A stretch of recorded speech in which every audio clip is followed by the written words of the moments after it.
ಇರೋದು.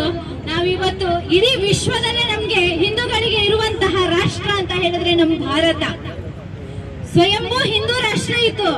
ಇದನ್ನ ಇವತ್ತು ತುರ್ತು ಪರಿಸ್ಥಿತಿಯಲ್ಲಿ ಸೆಕ್ಯುಲರ್ ಅಂತ ಮಾಡಿ ಹಾಕಿ ಇವತ್ತು ಎಷ್ಟೆಲ್ಲ ಕಾನೂನು ಅಂತ ಹೇಳಿದ್ರೆ, ನಾವು ಕಾಲೇಜಿಗೆ ಹೋಗ್ಬೇಕಾದ್ರೆ ಅಥವಾ ಸ್ಕೂಲ್ ನಲ್ಲಿ ಇರ್ಬೇಕಾದ್ರೆ ಹಿಸ್ಟ್ರಿಯಲ್ಲಿ ಓದಿದ್ವಿ, ಅಲ್ಲಾವುದ್ದೀನ್ ಖಿಲ್ಜಿ ಬಂದು ಹಂಗ್ ಮಾಡಿದ ಹಿಂಗ್ ಮಾಡಿದ, ಟಿಪ್ಪು ಬಂದು ಅಷ್ಟಿನ ಮಕ್ಕಳನ್ನ ಅತ್ಯಾಚಾರ ಮಾಡಿದ ಅಂತ ಹೇಳಿ ಅವಾಗ ನಮ್ ರಕ್ತ ಸ್ವಲ್ಪ ಸ್ವಲ್ಪ ಕುದಿತಾ ಇತ್ತು ಅನ್ಸತ್ತೆ.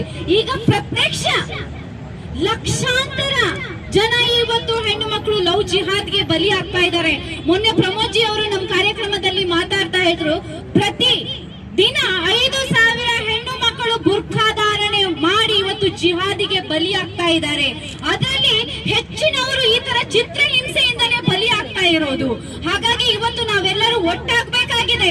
ನಮ್ಮ ಹೆಣ್ಮಕ್ಳಿಗೆ ಇವತ್ತು ಎಷ್ಟೋ ಜನ ಜಾತಿ, ಮತ, ಪಂಥ, ಕಮ್ಯುನಿಟಿ, ಮಠ ಅಂತ ಹೇಳಿ ನಾವು ದೂರ ದೂರ ಆಗ್ತಾ ಇದ್ದೇವೆ. ದಯವಿಟ್ಟು ಈ ಆಂದೋಲನದ ಮೂಲಕ ನಾವು ಮಠಾಧೀಶ್ವರರಿಗೂ ಮಠದಲ್ಲಿ ಏನ್ ಕೂತಿದ್ದೀರಲ್ಲ ಆ ಎಲ್ಲ ಮಠಾಧಿಪತಿಗಳಿಗೆ ನಮ್ರ ವಿನಂತಿ, ನಿಮ್ ಚರಣ ಹಿಡಿದು ನಾವು ಬೇಡ್ಕೊಳ್ತಾ ಇದ್ದೀವಿ.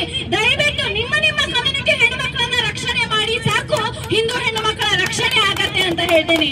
ಇವತ್ತು ಆ ಮಕ್ಕಳು ಎಷ್ಟೋ ಕಮ್ಯುನಿಟಿ, ಎಲ್ಲಾ ಕಮ್ಯುನಿಟಿ ಇವತ್ತು ಬ್ರಾಹ್ಮಣ ಯುವತಿಯನ್ನ ಲವ್ ಜಿಹಾದ್ಗೆ ಬಲಿ ಮಾಡಿದ್ರೆ 7 ರಿಂದ 8 ಲಕ್ಷ, ಒಕ್ಕಲಿಗ ಹೆಣ್ಮಕ್ಳನ್ನ ಬಲಿ ಮಾಡಿದ್ರೆ 5 ಲಕ್ಷ, ಜೈನು ಹೀಗೆ ಲಕ್ಷ ಗಟ್ಟಲೆ ಟಾರ್ಗೆಟ್ ಮಾಡಿ ದಲಿತ ಹೆಣ್ಮಕ್ಳನ್ನ ಲವ್ ಜಿಹಾದ್ಗೆ ಬಲಿ ಮಾಡಿದ್ರೆ 3 ಲಕ್ಷ. ಇದನ್ನ ಫತ್ವಾವನ್ನ ಹೊರಡಿಸಿದ್ದಾರೆ.